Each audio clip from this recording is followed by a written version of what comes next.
Méditation du 19 octobre. Les fleuves ne te submergeront pas. Si tu traverses les eaux, je serai avec toi. Et les fleuves, ils ne te submergeront pas. Ésaïe 43, le verset 2. Nous effectuons un trajet à cheval dans la montagne avec la visite habituelle de nos frères et sœurs dans une zone difficile d'accès. Un des dirigeants de la région m'accompagnait. Il s'est arrêté pour observer l'eau de la rivière et m'a dit avoir la forte impression qu'il pleuvait en amont et qu'il pourrait y avoir des crues. Les crues sont dangereuses parce que de grandes quantités d'eau descendent soudainement et à une vitesse le lit de la rivière, entraînant avec elle des roches et toutes sortes d'objets. En outre, la nuit approchait et cela allait rendre le voyage plus dangereux encore. Le frère a donc décidé que nous nous arrêtions pour passer la nuit dans une des maisons sur la route. À l'aube, j'ai entendu un bruit très fort. Toute la maison tremblait comme du papier.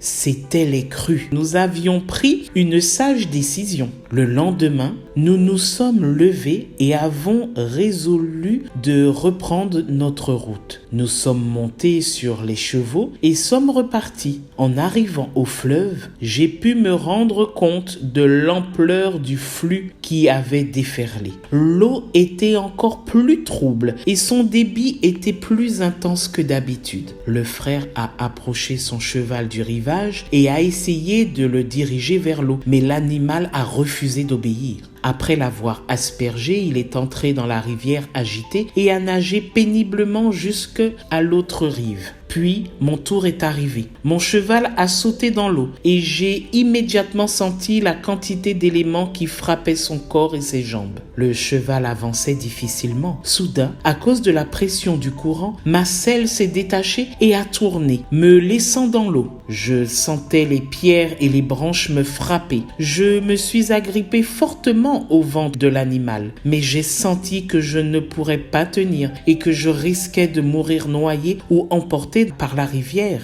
J'ai prié, Seigneur, sauve-moi. Alors le cheval a fait un bond immense et s'est tenu sur l'autre rive comme si une grande main géante l'avait soulevé. Le frère a dit que ce qui s'était passé ce matin-là a vraiment été un miracle. Je sais que Dieu m'a protégé en accomplissant la promesse que nous trouvons dans le verset d'aujourd'hui. Sens-tu que tu passes par le feu ou par des eaux courantes? Dieu te tend la promesse du verset d'aujourd'hui pour cette journée. Si tu traverses les eaux, je serai avec toi. Les fleuves, ils ne te submergeront pas. Ésaïe 43, le verset 2. Que Dieu te bénisse, excellente journée et à demain si Dieu veut.